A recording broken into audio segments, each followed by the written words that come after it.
Okay, welcome to the Board of Selectmen's meeting of December 28th. Please join me in the Pledge of Allegiance.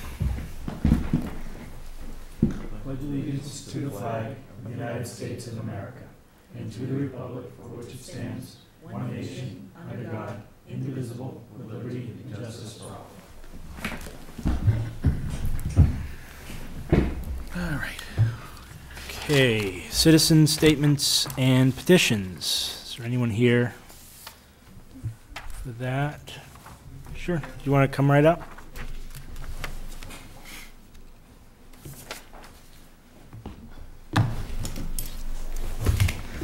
Mr. Chairman, thank you. Ladies and gentlemen, fellow members of the Board of Selectmen, thank you for the opportunity to speak. I know I'm not on the agenda this evening. My name is John M. Hodgins, Jr. I'm at 16 King Philip Path in Mendon. And I just wanted to take this opportunity to appear before you briefly to discuss some events that have taken place over the past couple of weeks in our neighborhood that have been, quite frankly, very troubling. Last week, I, along with about 30 of my neighbors, were in Hopedale, Massachusetts. We were hailed to a meeting in Hopedale by a blue wave company that has proposed to place a power plant on the property adjacent to King Philip Path. That's the farm that's between King Philip on the one side and Swandale on the other. We received notice by way of the mail, myself and my neighbor Jack Bianchi, and we spread word within the neighborhood that there was this informational meeting in Hopedale about this 4 days before Christmas. We did attend, but I must tell you it's very, very troubling that as residents of the town here for 20 years, we are hailed into a neighboring town 4 days before Christmas to be informed of the location of a proposed power plant. I'm well aware from a jurisdictional standpoint that this proposal will be before evidently the planning board. But I did want this body to be aware of that, to be aware that that had taken place. I think it doesn't speak well at all of Blue Wave to do that to the people of this community. I am aware of the fact that Blue Wave has a relationship with the town, I believe with respect to a proposed or a solar facility that's going to be across the street from the drive-in.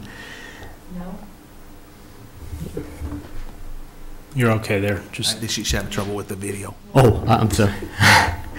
Apologies.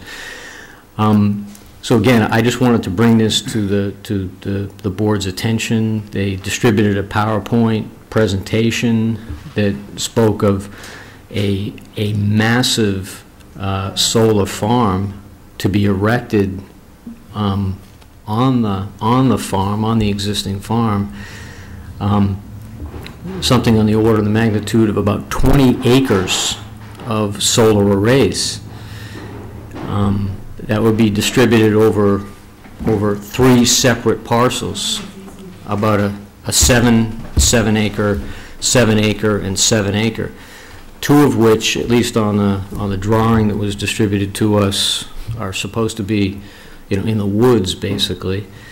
One of which appears to be adjacent to the Swandale portion of the farm, but visible at the same time from the various sight lines of the folks who live in that neighborhood and have lived in that neighborhood for, upwards of now 2 decades.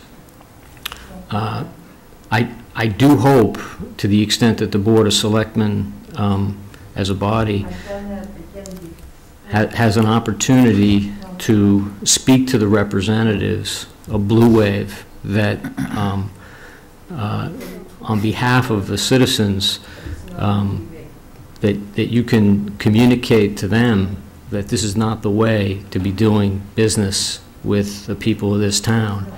It struck me as as a lack of due process, quite frankly, and not an opportunity to really be heard, quite frankly, to dislocate folks from their homes 4 days before Christmas, 6 o'clock on a Monday, to hear about a proposal that had some big rush behind it. I thought it was patently unfair to treat the folks like that. Further, I would hope that to the extent that, and I understand this is a jurisdictional issue with respect to the planning board, that you folks will take into account and respect the wishes of the people who live in that neighborhood. Those folks, many of them are original sort of settlers, if you will, to that neighborhood. They've been there for an extended period of time, many of whom decided to live there and raise their families there because of the farm that they're adjacent to, because that farm is near and dear to them as open space in Mendon. And here it is, many of my neighbors over an extended period of time have supported the town's efforts to acquire open space, and those are laudable efforts to do that. But to now be faced with a power plant adjacent to that, to the property that we have called home in a residential area does not make a great deal of sense to me. How we could, permit that kind of thing to happen in town. I get it in terms of citing these facilities in industrial areas. I get it in terms of, rooftop structures and the like, but those kinds of facilities, a power plant, doesn't belong in a residential area. It doesn't belong in that residential area. It doesn't belong in any residential area in town. So I do hope that the Board of Selectmen, to the extent it was within your authority, could make that clear to the folks at Blue Wave. I fully expect that the residents of the community will be heard and have an opportunity to be heard at the planning board meeting. We'll be able to register our objections to the proposal as it's been laid out. But again, I appreciate this opportunity to appear before you and report what occurred on behalf of my neighbors. Sure. I think you've alluded to that. The planning board really has the jurisdiction over this project, and will look at whether or not this property is zoned for something like this. I know we have solar array overlay districts, and I'm not sure that this one piece of property is in that overlay or not. But we, like I said, the planning board will be looking at that, and that is where you would go to be heard specifically on this project for sure. But I think that we appreciate hearing from you and your concerns on this, and we'll certainly be looking at this as it goes forward and paying attention to it. And we were aware of this a little bit, and like you said, it kind of was last minute notice, but that I'm not sure exactly why that was that way. But do you have anything? Kimberly, our current issues list, does it include this item? I think it does, doesn't it? It doesn't include this particular project because it's a private landowner. Right, and there wasn't anything for the Board of Selectmen to decide on, right? Correct. Hmm. Yeah, so I think that's pretty much where we, look, not that any of the three of us would abdicate responsibility if we had some, but I don't think there's anything under our jurisdiction at this time. Right. Were there any members of the planning board there at the meeting to answer questions? There was no member of the planning board there. No. And I appreciate that Selectman Schofield and Chairman Rio and Selectman Burke, there's a recognition of the jurisdictional boundaries here, yeah. and but at the same time, I do think you do have a sphere of influence, certainly in town, and certainly a sphere of influence with respect to the relationship between the town and Blue Wave. And it's for that reason that I thought it was important for you to understand course of dealing here and how disappointed we all were with the manner in which this is starting to unfold. And again, I just wanted to thank you for the opportunity to speak. Sure. Thank you very much. Thank you.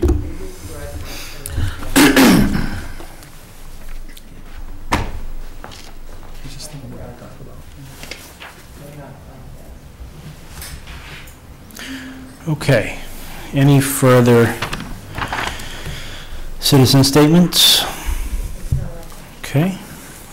Correspondence to the board. Don't think I have anything. Nope. Okay. Old business, vote on a motion made to sign Chapter 90 requests. Okay, so I'm confused because this Chapter 90 request is actually signed. Right. At the November 30th meeting, there was a motion made and seconded to approve those Chapter 90 requests. And there was a lot of discussion. If you remember, Mr. Tatra was here answering questions and explaining all the different requests. The vote was never actually taken to sign it. Okay. Oh. So do we need to reinitiate the motion or just vote? I think the way that I had the recommended motion on there should suffice. Okay. I move to sign the Chapter 90 requests presented at the November 30th, 2015 meeting. Second. Discussion? All in favor? Aye. Aye. Okay. Meeting minutes. I moved, excuse me, I moved to approve the regular session meeting minutes of November 17th, 23rd, and 30th, as written, in the executive session minutes of October 5th and November 9th, 2015, is written, not to be released. Second. Discussion? Just a quick question for me. So that's, the not to be released applies to both October 5 and November 9? That's the way I intended it, if that's the way. Okay, I just want to make sure. Yeah. Yeah, okay. All right, all in favor? Aye. Aye. Okay. New business. Let's go to consider annual common victualers license renewal. Oh, you skipped the, Yeah, skipping that, just getting some stuff out of the way. I move to renew the annual common victualler license for St. Mark LLC, DBA The General Store, 32 Hastings Street. Second. Discussion? So we pulled this out of the group last time for a reason, and my memory's failing me at the moment why we did that. Because there was a license transfer before the ABCC from Kristen's Variety to St. Mark that was in process. It hadn't been approved yet, and I was holding them, hoping both of them, the transfer would have gone through by today. Well, I just received approval today, so Okay. the applicant has not had time to do the quote renewal of his alcohol license, so we figured we'd do it in two steps, this one first, and then he'll be submitting the paperwork before the next meeting, and at that time you can consider approving that license renewal for his Okay. alcohol license. All right. So Diane, what happens if that doesn't happen before January 1st? Do we have to do it again? It's one of those strange situations where it kind of came right Right at the at end? the bad time, and I talked to someone at the ABCC, and they said that they would consider it as a late renewal. Okay. Okay. Okay, further Is this the one discussion? that has to be signed here? Excuse me. All in favor? Aye. Aye. Sign Alcoholic Beverage Control Commission Renewal Certification 2016. I move to sign the 2016 Alcoholic Beverages Control Commission Renewal Certification. Second. Discussion? Okay, now, if I recall, that's a report that we have to file every year that says who has all the... Diane will know best. It's more than one section. One section is for applicants that don't renew. There's another section for any licenses that you choose not to renew, that you deny, and it just has to be signed by the board. Okay, but the bottom line is, it's an annual report that we have to file with the state that let them know the status of all alcohol licenses in the town of Massachusetts, town of Mendon. Not all of them. That's what I send in with the renewal applications that you sign. Gotcha. There's a separate report that I have to do Yeah. for the state saying who renewed their licenses. Got it, okay, good. So Diane, just so I'm clear on the process, so it's only the individuals that are intending to renew their license? You'll see it in there, and you all have copies. There are 2 sections. I filled out the section that says, that indicates who did not renew. That's Kristen's Variety, because Gotcha. it was in the process of transferring. Okay. That second section isn't filled out because you didn't deny anybody. Gotcha. And then I'm going to attach all the renewal forms that you signed at the last meeting and send that whole package in together. Okay, so the only thing we have to do is sign the cover sheet here? Right, Down the bottom. and there's an original that Okay, everybody has a copy, and then there's also. very good. I got it. Yep. All right, all in favor? Aye. Aye. Did you vote on the license? We did? The Yes. common vic one before that, because I was typing. Okay. Presentation from Colonial Power Group regarding Community Choice Aggregation Program. Come on up.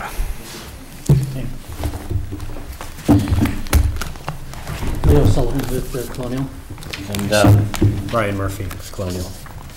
Okay. Thank you.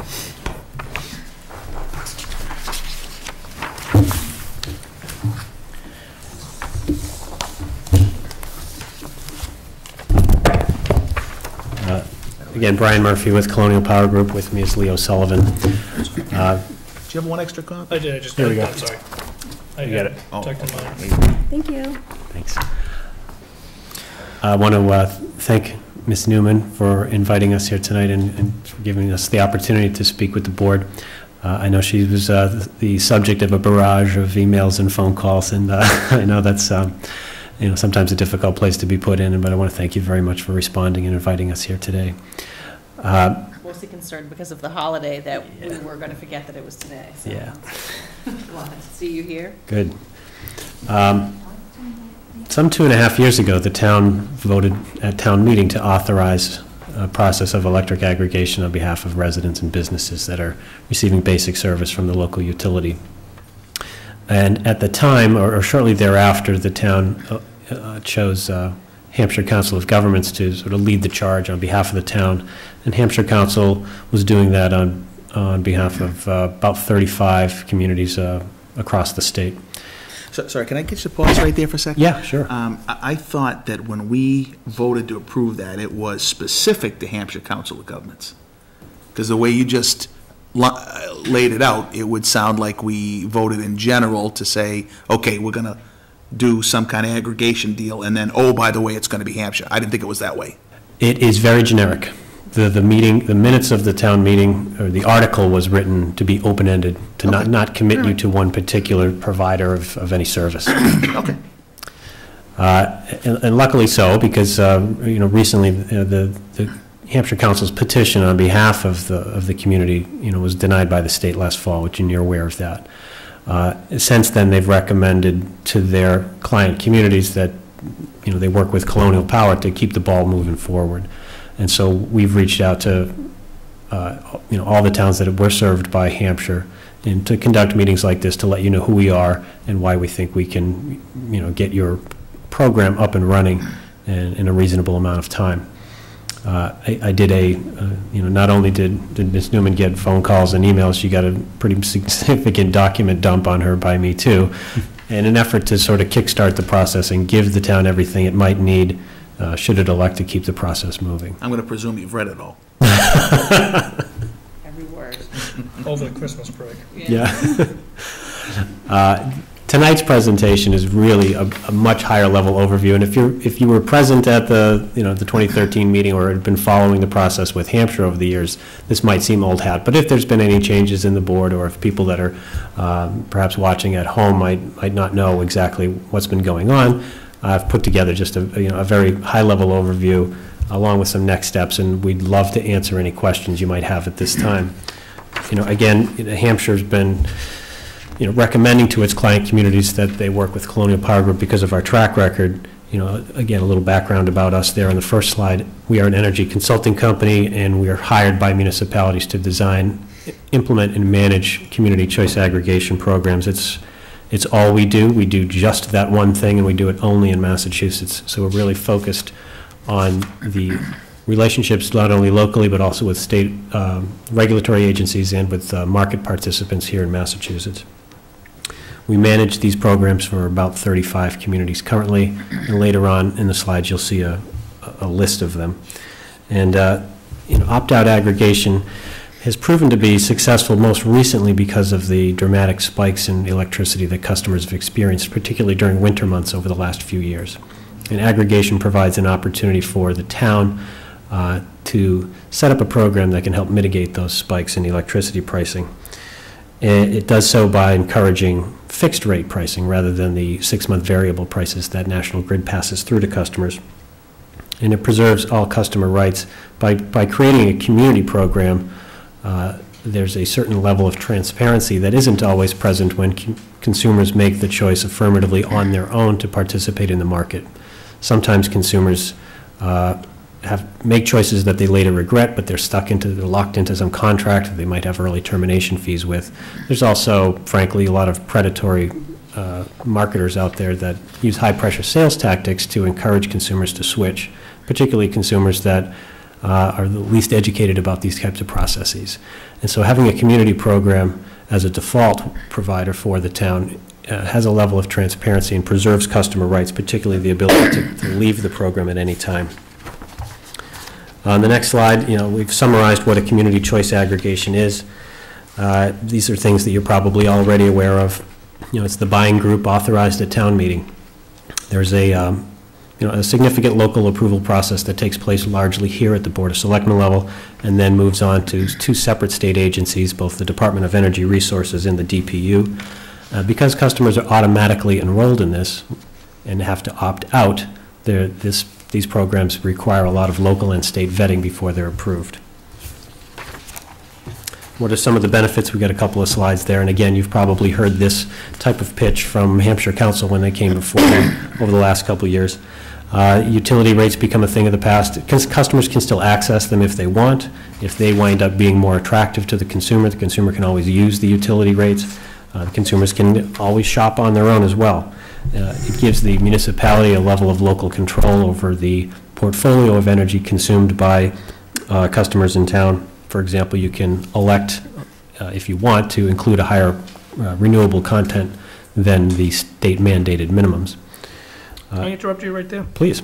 So on the opt-out anytime, if a consumer decided to opt out because they had a better opportunity and then wanted to come back into a community choice aggregation, could they? Yes. And that's one of the things that, if I could say, separates Colonial from the rest of the pack, is that we design the program so that a consumer can make those choices. A lot of programs say, when you leave, you're out. But we leave the door open. So if a customer says, I thought this was a better deal, but can I come back in? The answer is always yes. Okay. Is there a default period, a time of waiting, or can they just do that month by month? Or? They could do it month by month. That'll get a little tricky with the utility. You have to hit the meter read in time. You have to submit the enrollment or the de-enrollment within about 5 business days before a meter is read. So there's sometimes a billing period might elapse before their choice, either one way or the other, takes effect. Okay. We think stability is important these days. Again, I alluded to the spikes in winter pricing that consumers have experienced over the last couple of years. Most of our client communities are electing to do 1, 2, or 3-year fixed pricing for their customers. And again, that's becomes the floor that the customer can experience. And then they can do whatever they want after that, but they can always come home to the community program. There's no tax dollars used. This program is funded, initially by capital put up by the consultant. The consultant gets paid later on, and we can talk about that too. But it doesn't require any tax dollars, because there might be, property tax payers that aren't necessarily going to participate in an electricity program. So any costs are borne by the participating consumers, not by taxpayers. And so there's no need to add staff or to make it an item in your operating budget. And as I said, there's no penalties for consumers to opt out anytime or to get back in. Again, a lot of private deals have early termination fees. To continue on with the benefits, it does create leverage. Creating a pool of users gives you a certain presence in the market. The contract terms and conditions are pro-consumer. Again, there's no hidden fees, there's no fine print. It does have public oversight, through not only the broker that you retain, but also through the town administrator, the Board of Selectmen. So there's a lot of opportunities for the public to chime in. You do get, the professional expertise of a consulting company that operates in the market every day doing this stuff for other communities across the Commonwealth. And as I mentioned, there's a green power option. If that's something the town wishes to pursue, we can create a portfolio that incorporates more green power than the average. The next slide, the important thing to have a program like this succeed is education. It is important that we work collaboratively with the town, using whatever media outlets the town commonly uses in order to get the word out.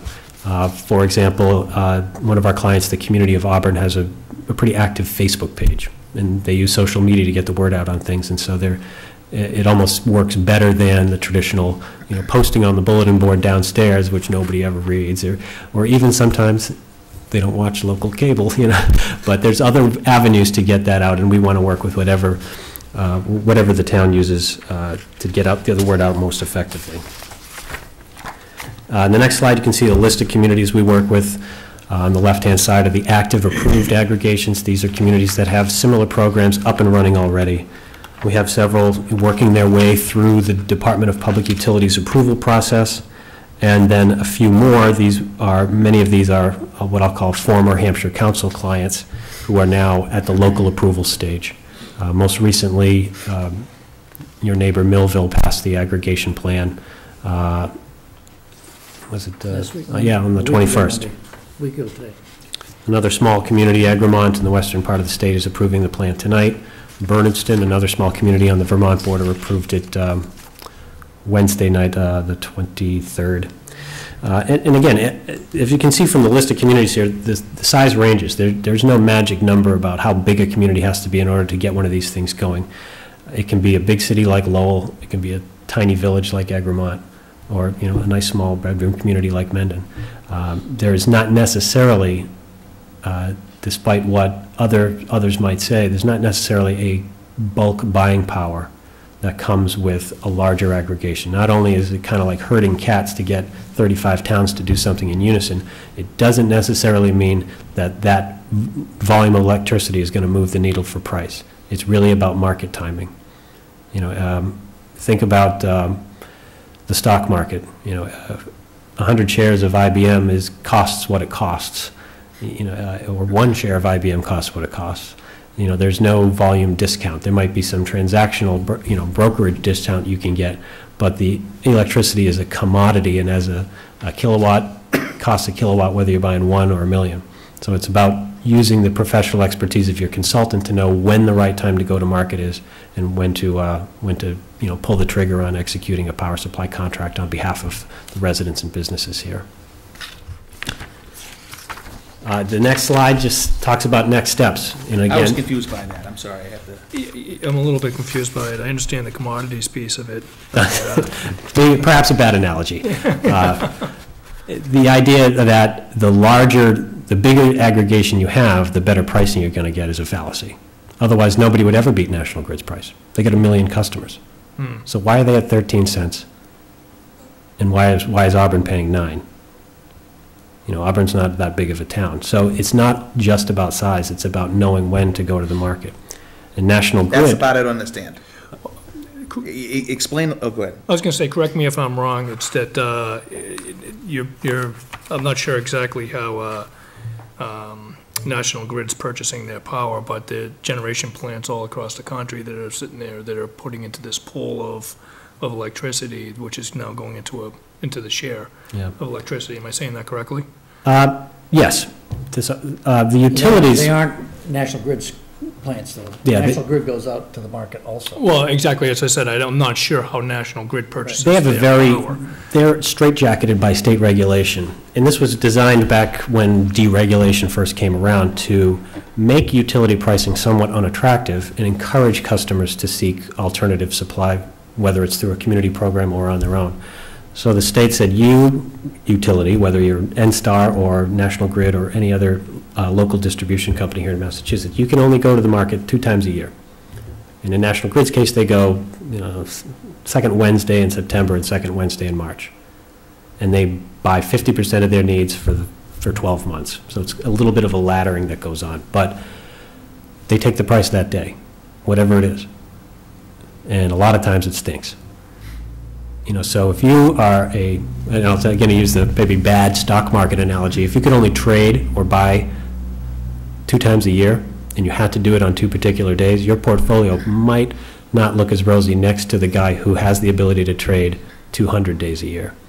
It's kind of like, dollar cost averaging. You're always investing more in your retirement plan. You're not just buying all of your stocks on one day. Okay, so what you're saying then is the mechanism whereby you're able to save communities money is not by increased buying power, but you're not actually creating power yourself. You are shopping the market to get us the best price all the time. Excellent point. That's exactly so. Okay, now I get it. And that's all we do, is watch the market and hit the low points, and then when the high points come, we just take a pass and wait. So just like a stockbroker, we're relying on you to accurately predict the future as best you can. As best we can. Correct. Yeah. What are the current rates going at right now? What are you seeing them marketing at? We just closed a deal for Holliston, and they opted for a 100% green product at 8.9 against a 10.2, I believe, rate at the current point. Yeah, they have a different. So they had almost a Eversource. 2 penny difference per kilowatt hour, which is pretty good. Is 100% green nuclear? 100%, no, it's REX, which is a process where you can go purchase REX from other parts of the country, or even here for that matter, but we went to the area that was the most advantageous in price. And that's a very important point also, just how we got to the green. When we first approached Holliston, they weren't interested. They just wanted the lowest price possible. But we went out and we solicited several different terms and several different degrees of green, because you can go from 9% that is mandated by the state that are in these lights right now up to 100%. And every year, the state mandates that it go up 1%. So next year it'll be 10% of this load, of the basic load. So we came back and with a, basically in that case was a mill incremental price for 100% green versus the brown that's currently there. So they opted for that 1% mill addition and are with 100% green. We have had some clients look for what they call carbon-free, which would include nuclear. It's a shade of ecru rather than brown and green. And there can be a mix of everything in there also. It's a matter of the RECs that you can buy. But, we have to be careful when we call something green. It has to have renewable energy credits associated with it. And nuclear and old hydro doesn't qualify for that. What's your percentage point off of this? It's 1/10 of a penny per kilowatt hour. So it's all based on how much energy people use. For the average homeowner, if I had to guess what a typical Mendon home uses, I'd say it's about 75 cents a month. It's about 7,000. Yeah. How do you perform in the amount of KW usage for the community? Can you repeat that? How do Sorry. we what? How do you perform the KW usage for our community? How do we read it? Yeah, well, how do you, are you doing historical data off of? Which comes yeah, straight from the grid. Yeah. Yeah. We get a Obviously, they're going to read, forecast how much KW we're going to use when they go. we get a reads directly from National Grid. You get the reads right. Per meter, so we have it total profile of every meter in Okay. town. Yeah, Okay. that town meeting vote authorizes the town to request that National Grid provide, initially it's done anonymously. All we get is the data for every customer, but not any customer identification data. We only get that when we need to send out mail to somebody. But Okay. it gives us 12 months of history and then gives us an idea. We use that to shop that out to potential bidders, because they need to do a load curve and to figure out what their price bid's going to be. I would like to add an emphatic point also on the importance of the education program. To the degree that every meter in town, every household would get a direct mail letter explaining the whole program to them and what the rate is going to be for how long. And it'll explain everything, including the opt-out process. And there'll be a card there in that direct mail piece that would allow them to opt out if they so elected to do so. And correct me if I'm wrong, the opt-out card has to be mailed in if they want to opt out, otherwise they're automatically. There's You a can whole use other range of- methods. There's a whole range of ways of opting out. The Okay. direct mail piece, the website, and there's a phone hotline also. But if this board here elected to move forward with this program, if the resident didn't follow one of those, use one of those mechanisms to opt out, they would automatically be enrolled in this aggregate Correct. program. That's right. Okay. All right. Opt-out rates, I just came from a meeting in Auburn with their wind turbine and alternative energy committee, and we just did the meter reads and enrolled the customers just last week in Auburn, so I got some preliminary data from them on what the opt-out percentages look like, and it was 4.5%. So there were about 5,500 pieces of mail went out to residents and businesses that were on basic service with National Grid, and about 230 or so sent the cards back or called us or used the website.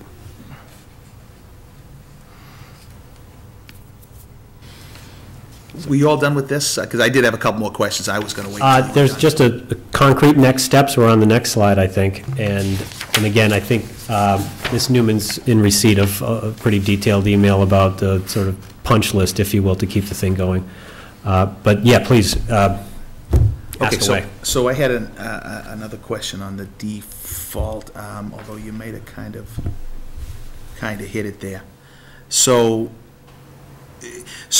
even though you might shop around and change the mix of suppliers that provide the total aggregate energy that Mendon might be consuming, the bill's still coming from a single, right? It's not, the bill's not changing, I'm not getting it from this place one time and this place Still another comes time. from grid. Yeah. Say again? It still comes from grid, National Grid. Oh, okay. It's still on the National Grid bill. It's the last line item, which currently is there, that'll be supply, which they are charging for now, in that same line. That would change, and the name of the winning supplier would be there, whoever it happened to be. And to correct you, Okay. that we wouldn't be looking, a number of different suppliers wouldn't be adding into the mix. We would go out and solicit One the at a bids. time.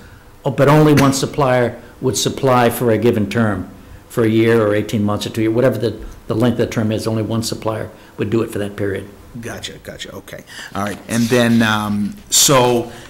if you had people that failed for whatever reason to read the documentation, look at the Facebook, whatever, just were completely unaware, and then all of a sudden they found out somehow, they just, theoretically, if this program does what it's supposed to, the only thing they'll find out is, oh, unbeknownst to me, I'm saving money on my electricity. That's right. Right, that's as bad as it gets. That's generally what happens.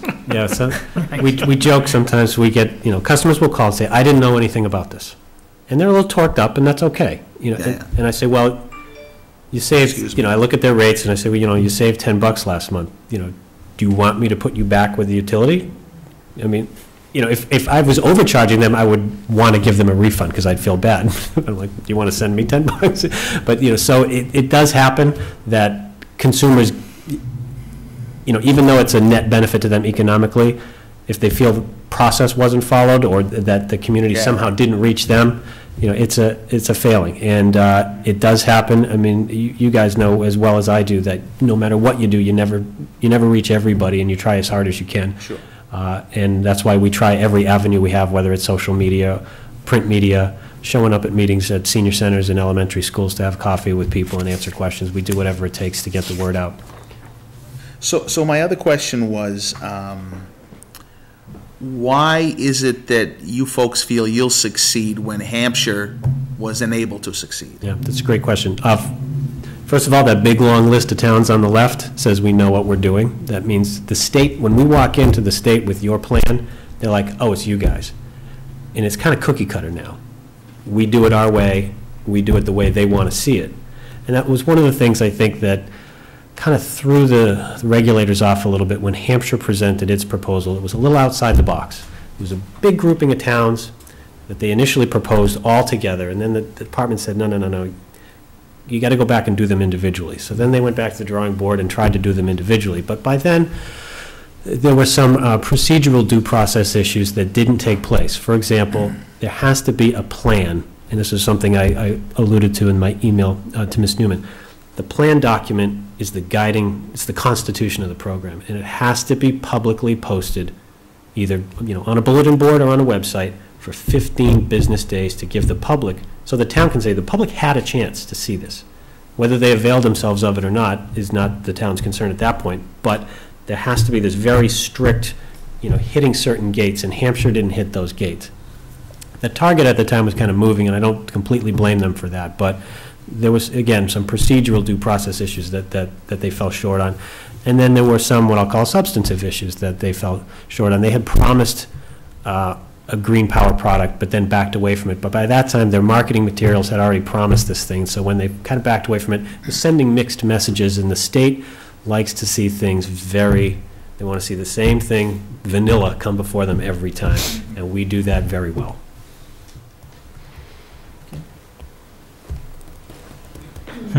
Cool. Actually, one other question I do have is, do you have a sense of what you figure the typical Mendon household would save opting into this program year one? If we used if we were able to get you out to the market today, and your customers, basic service customers are paying 13 cents a kilowatt hour, and a typical 4-bedroom colonial with Christmas lights right now is probably using 1,000 kilowatt hours a month. So we can do some easy math that way. So that's $130 just on the supply side of their bill, never mind the delivery side. We're seeing the market right now, if you went to the spot market, said I need a kilowatt hour of juice, it's maybe 8 cents. So that's a 5-cent differential, or $50. The differential, but not when you when you add everything on, it's going to be around $10, $12 a month for the average house. I think it'll be more. If you're using 1,000 kilowatt hours and you're saving 5 cents a kilowatt hour on the supply side only, that's dropping from $130 on the supply side to $80. Now again, if you have a 5-cent spread, yeah, which we do right now, if everything was green lighted today. I just want to know if it was bigger than a bread box. That's all, just to and it varies. I don't want to sit here and promise $50 a month to every customer all day long. We've had times when it's been 0.2 of a penny difference, and it's not much. Mm-hmm. Utility rates are going to keep doing this, and the town does this. And the green is another factor that is important to a lot of towns, and then that also affects the price also. Gotcha. Yeah.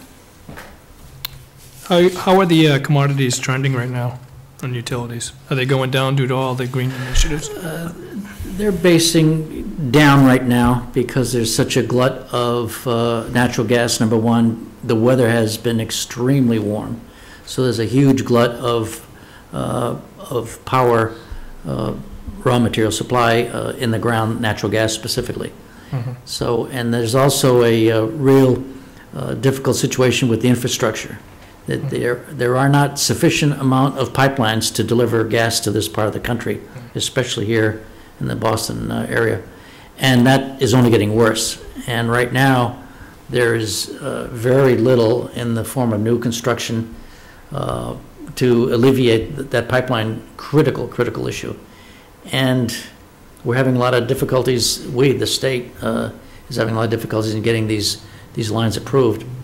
I heard just recently that FERC is just going to step in and just put them in. But there's been a lot of resistance in the state to get these new lines put in, and it's really impacting the price.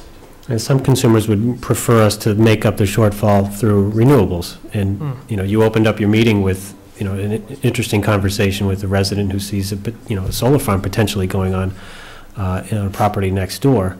And, that's been those things have been actively encouraged by the state, but it's not enough. A solar farm of even 20 acres isn't enough to make up the difference. Right. And it won't be down the road either. Well, that's just one solar farm, but when No, but you go to solar in general, yeah. just with everything that we know technologically now, it's not going to, it doesn't have the capability of projecting anywhere near over 15, 20% into the future. For the typical consumer, the 10-year average price per kilowatt hour is about 10 cents. And so right now, we're under that, and that's a buy signal. When it goes up over that, that's, as Leo said, you hold off. And so I would expect that the trend, over the next couple of years to stay at or below that 10-year average. Again, if you mix in more renewables, there's a little bit of a premium there. But we've seen, renewable energy credits both locally and nationally have the market for them is way down. There are a lot of factors that create this very extreme cycle, and right now there is a glut, and the glut is forcing a lot of the fields in shale and natural gas in the domestic in the country to be shut down. So now what they're doing is literally storing gas in the ground because it's not worth it to pull it out. So when we go through this current storage glut that we currently have, and we will, then we start getting short on the supply, and then so it's just up and down all the time. Yep. Mike, you had a question, Mike? I did. I know that I've locked into a different rate with a different supplier a couple of times, and the rate people lock in from 6 months to 2 years. What happens to an individual in town that's locked into a rate?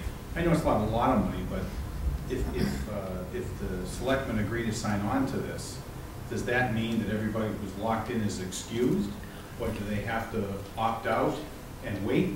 Or do they just not opt out and then have to get a penalty when they get switched? How does that all work? I think we should clarify who's initially invited to participate. It's only customers who are still on basic service with National Grid would even be receiving the communication from the town. So customers who have made a deal already, they're bound by the terms and conditions of that. They can elect to participate, but sometimes that carries a termination fee. They're always welcome to join, but they won't be initially invited because we're not allowed to market to them. They've already made a choice.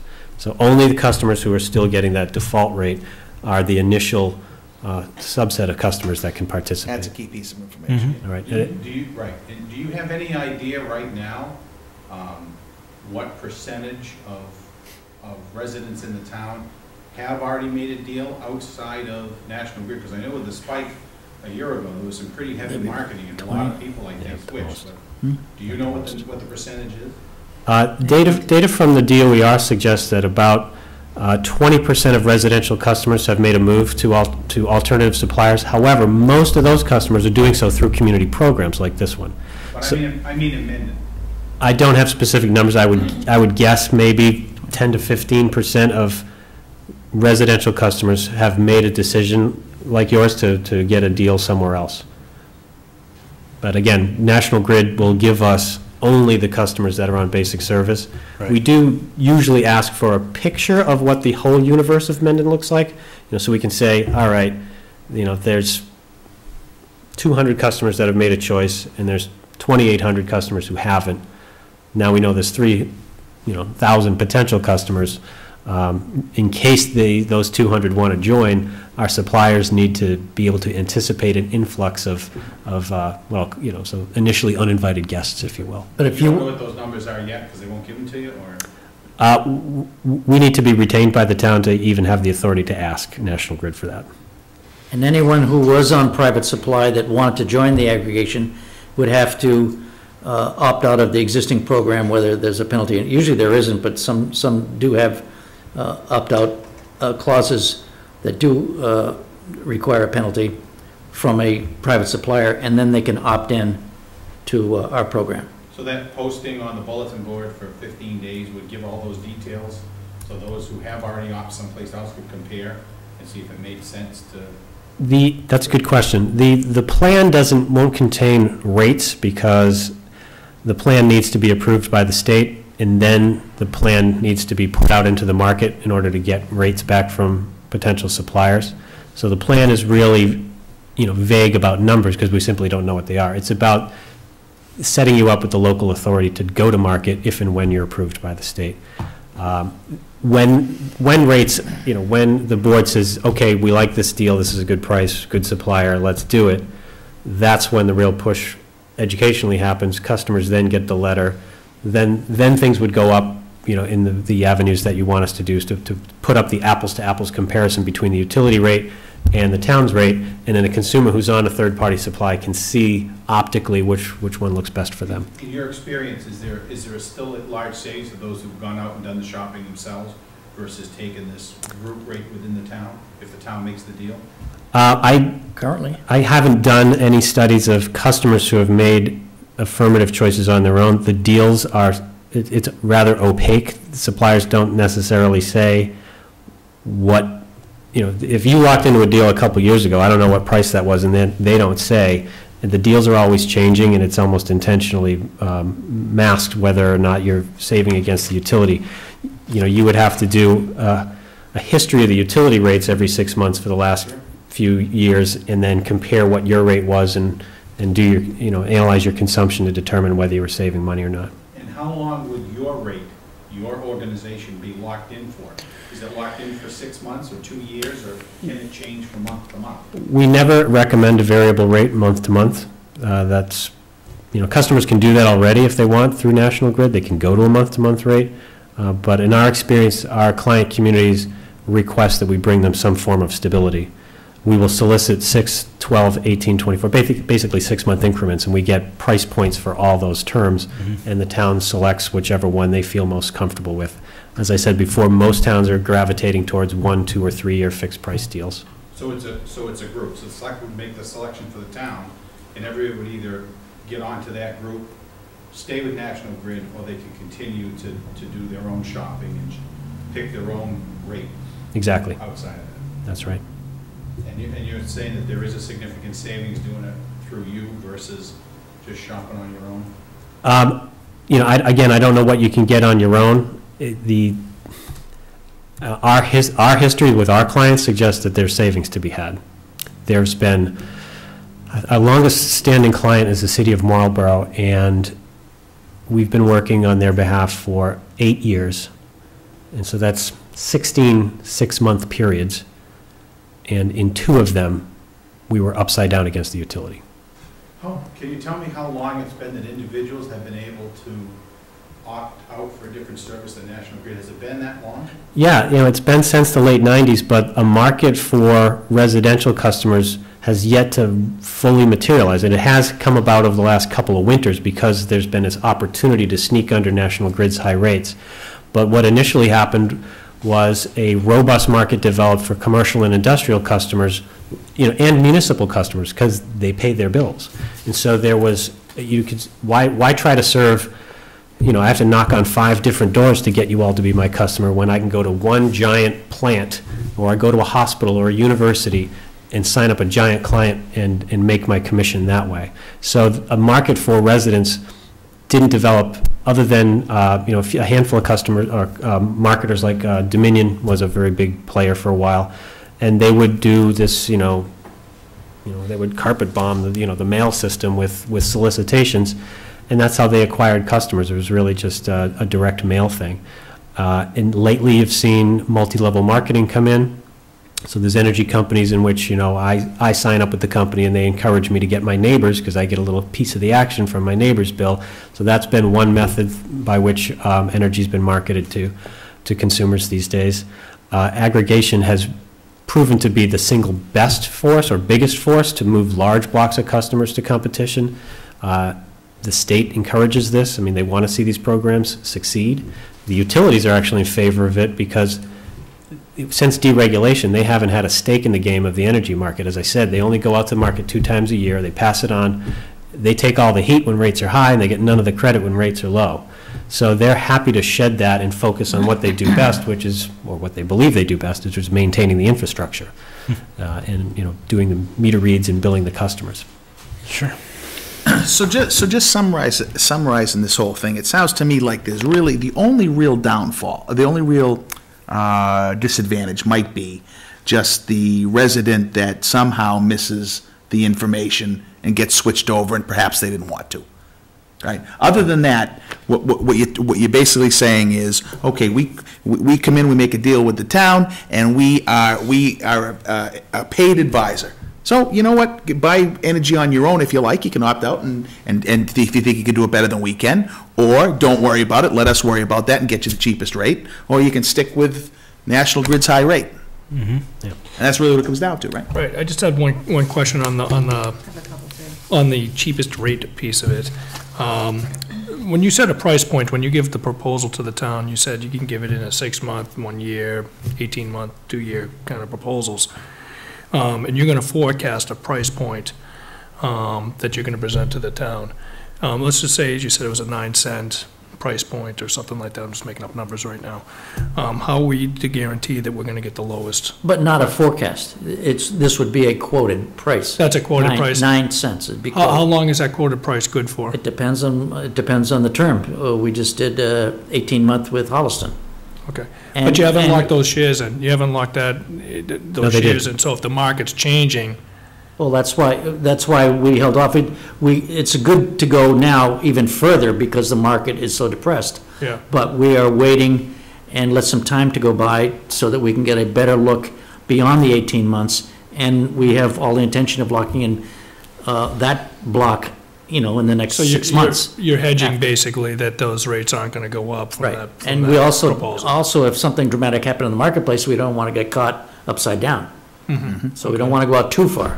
Okay. Yeah, I think you've alluded, I'm sorry, you've alluded to a really, the next phase of how this stuff is priced. Most of our clients are like, just give me the fixed, I want to set it and forget it, and I don't want to worry about having something be, having be unhedged out in the future in case something happens. But most industrial customers, the real sophisticated energy consumers in this marketplace, know that a managed portfolio actually yields a better price over the long term. It's a lot more work for us, but we're happy to do it because we believe that that's ultimately where the little guy gets the benefit that the big guys have been enjoying for a long time. I got you. Yeah. So basically, your commissions could be 10 cents on that proposal, or it could be 20 cents or 30 cents. Our commission's always the same. So Okay. it's 1/10 of a penny per kilowatt hour, and whatever people use, we get the commission based on that. So whether we do a long-term deal, a short-term deal, or whether we're managing your portfolio or just setting it whatever you want, it's the same fee. Okay. Question? Yes, my name's Jack Yankee, King Philip here in Mendon. How do you handle regionalization? In this town, obviously, we have Upton and Mendon, and one of our biggest consumers of electricity is Upton for our school, but we also have schools in Mendon. How do you split the cost of that? Do you have to get both towns to sign up for this deal? Well, I'm assuming that the schools would already be on private supply. Yeah, the They are, schools yeah. are actually They on would private be- supply, and wouldn't actually, have- interestingly enough, the rate they're currently getting now is less than what you've negotiated for Auburn. Yeah, So the schools are doing pretty well on their own. yes, schools get the So- best prices. Government agencies get the best price. If they have the bulk, there's no question about it. But,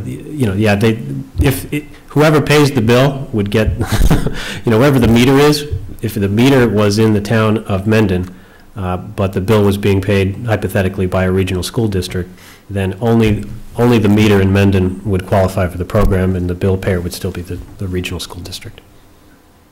So when you speak of this being an aggregate, is this an aggregate just for residential people only? Primarily, but And small commercial. small businesses in town Yeah. that are not on private supply. Everybody who is not on private supply would be in this group automatically. And what is your commercial rate for electrical differential between residential? Usually two separate rates. Do you have any examples of commercial rates and some of the challenges that you might have faced in other towns to get the commercial rate down?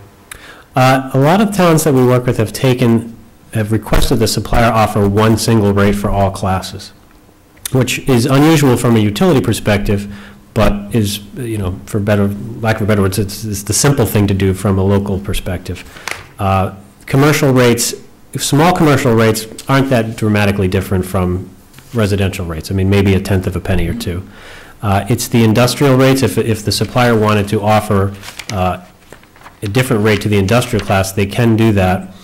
The theory being that industrial customers have a lot more choices in the marketplace already, far more than residents.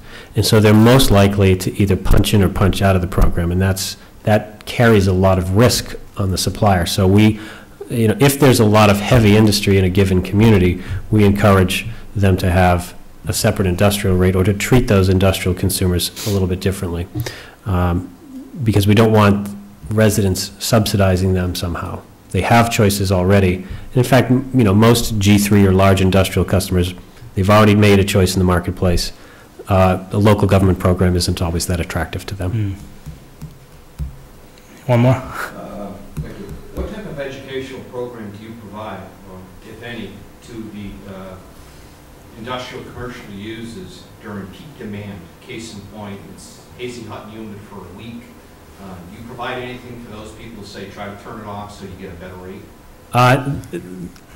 Community aggregation has not yet been used for demand response initiatives, but it's interesting you brought it up because some of our more active clients are looking at using the aggregation as some kind of a platform to encourage that.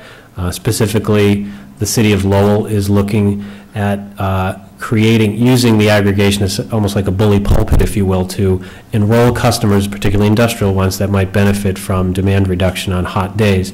But absent the installation of significant pieces of infrastructure and software at the industrial level, the community aggregation really doesn't countenance that, at least not under these types of plans. Not yet, anyway.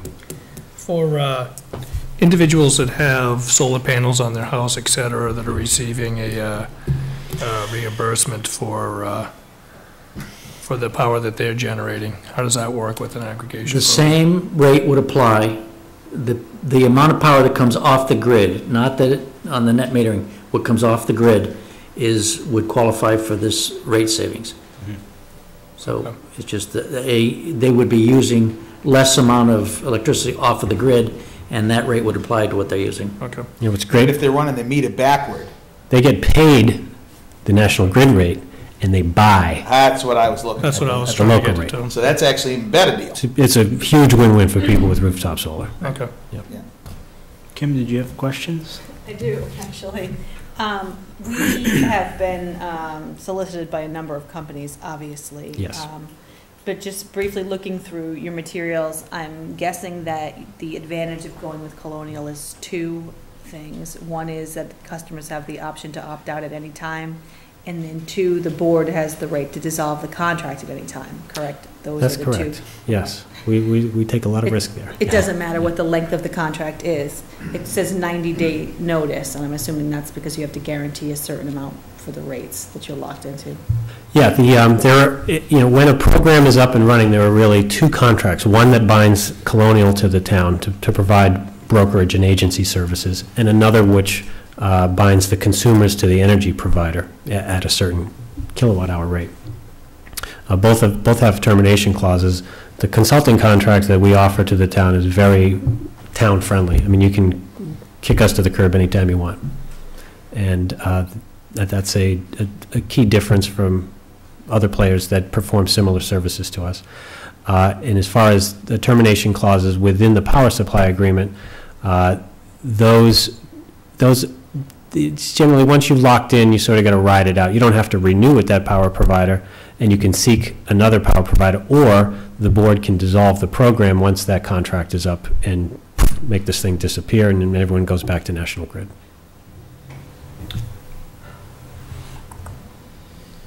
Okay. If the if the board decided to dissolve the contract, could residents in the community continue to work with the organization? No, we don't do one-off You don't do customer. one-offs, We- okay. Yeah, we only work with towns. Okay. So Kimberly, I would like to find out, based upon the votes that we took at town meeting, whether the selectmen have the ability to make a choice of supplier, or whether we need to go back to town meeting for that. You can volunteer, we know that answer. Go ahead. Yeah, we have a lot of experience with that. There's the only town meeting that's required is the one that authorized the process initially back in 2013. Everything else, by state statute, regulation, and precedent, grants authority to the board, or even the board to delegate that authority to the administrator to execute contracts on behalf of the town and its residents. And I single out Ms. Newman only because I think someone asked a question about how long, I think it was you, how long can you hold a price for?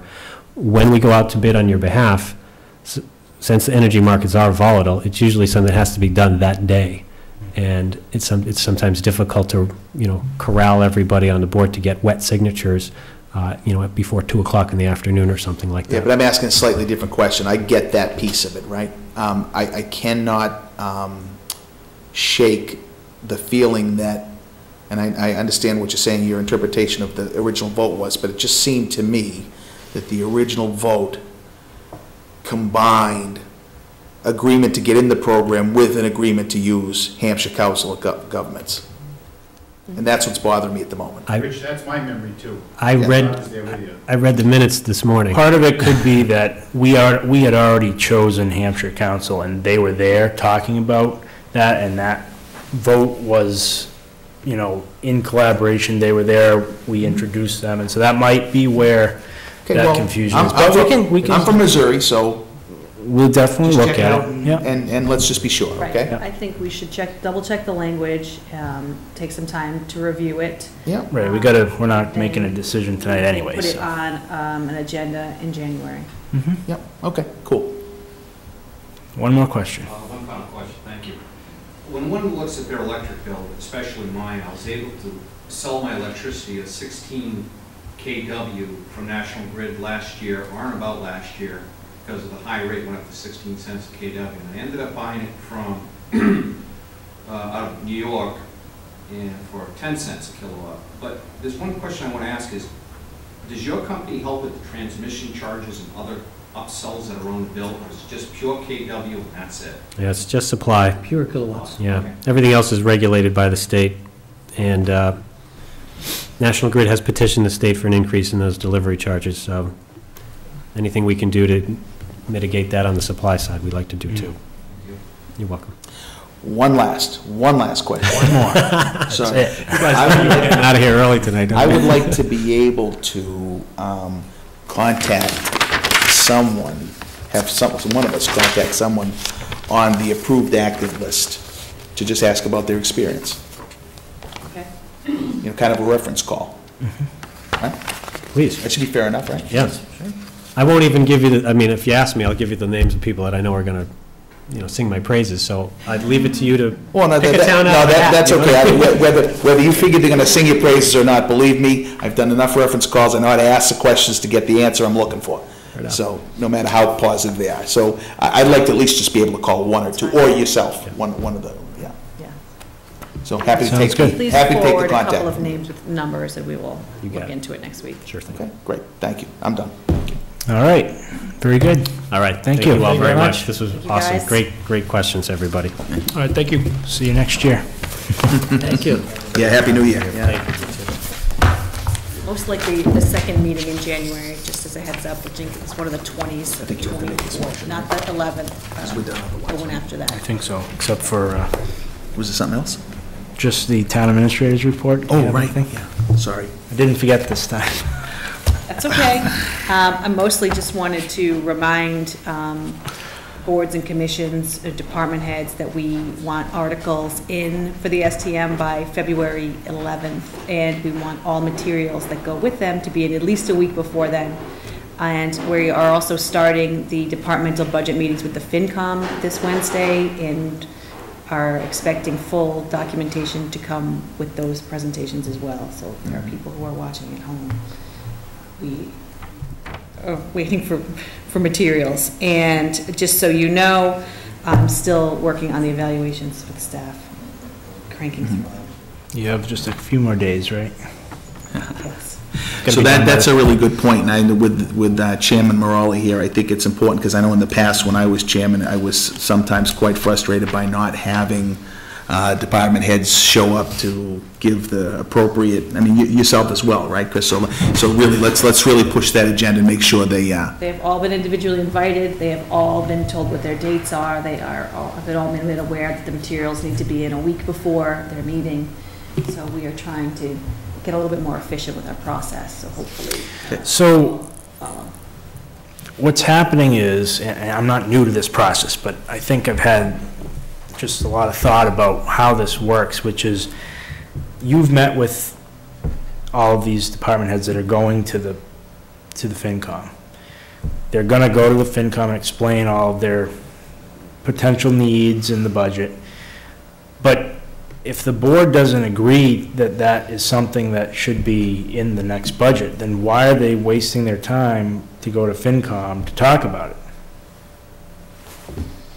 I think, you know, really, the only thing that should be going to the Finance Committee is things that the board is going to have in the budget.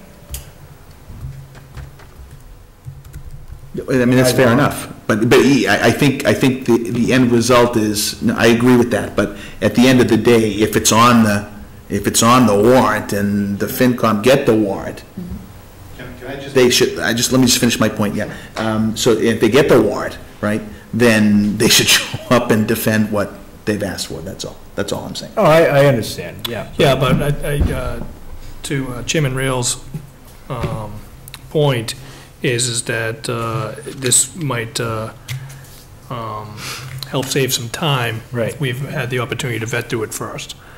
By all means, yeah. Okay. Because there may be, you know, if the board says, well, that we're just not going to have this in the budget, it may be nothing that the department head really needs to address, and there wouldn't be the time spent. Yeah, So fair enough, yeah. that's just my thought, is that the process seems a little bit lost there. But Mike, go ahead. Well, the only thing I was going to comment on, Mr. Chairman, is that, you know, in the handbook the state provides, it talks about the FinCom being a watchdog. And really, this whole vetting process, well, it's hopefully to weed some of that out and make it clear that, you know, before we even get out of the gate, that we can afford to just do what we did last year. And then a lot of those asks and a lot of that, just like we make a recommendation to the townspeople at, you know, at town meeting, I think in the same way, what we're doing is just vetting their asks and everything else and making that information available to you, to save some time on your end, and to give them the opportunity to go through it, because the reality is, like you said, you have the final say of what numbers are going to go on that, and then we make a recommendation of that to the townspeople. But by going through that process, at least the times that we've all sat on the FinCom before, going through that process is what kind of vets the whole thing, so you can look at the package and then you make your decision. That's a good point, too. And I mean, that's my understanding of the process. Right. What comes first, the chicken or the egg? Yeah, well, but there's another aspect, though. Whether we decide to put something or not on the warrant is not solely down to whether or not we can afford it or not. The FinCom might say we can afford that, and we say, well, yeah, well, maybe so, but by principle. Like I said, what comes first, the chicken or the egg? Yeah, Right. so. Then it kind of throws in, well, Kim's spending her time going through all of these items with these department heads as well, you know, and it just seems like. Maybe I can expand a little bit. So Sure. I'm only, the departments that are, not every department is coming to FinCom anymore. That practice has stopped. Okay. Only departments that have a substantial change to their budget or a request, something that's changed, or a larger department's budget are coming to FinCom. But I do think, to your point, we should not wait until the end of the process to get the Board of Selectmen in front of the budget. I think we should do that Right. soon. And that will help sort of clarify the direction that you want to go in. And that way, when we're at FinCom meetings, we can say, this is the board's direction. Right. We do have next Monday available. We could meet. So the 6th, typically, we kick off these budget meetings with the FinCom in January. That's why they are scheduled. We're on it so that we have enough Wednesdays to get through this, plus now we have an STM. So we really only have 6 Wednesdays that we're using between now and then. So I don't want to delay in meeting this next week and starting, but if we could fit a meeting in sometime in the next week, I wouldn't suggest adding it to the 11th unless you want to meet early. I think we need a separate meeting just to talk about budget somewhere between. I think you're right. So I'm actually a little confused now. Maybe I lost the plot, but were we talking about FY17 and we talk about the STM? Talking about 17. Okay. But you were just saying that the STM is thrown into the mix of Right, the and it's going to take up a couple of the meetings later on. Yeah, I got that part, but I was trying to figure out where your comments were coming from So originally. we have a meeting scheduled for the 11th and the 20th of January, the Board of Selectmen do. So I think we're going to have a pretty lengthy agenda for the 11th, so I would not suggest that date. But if you have another date or time that you want to consider just to talk about budget, we can do that. Or not.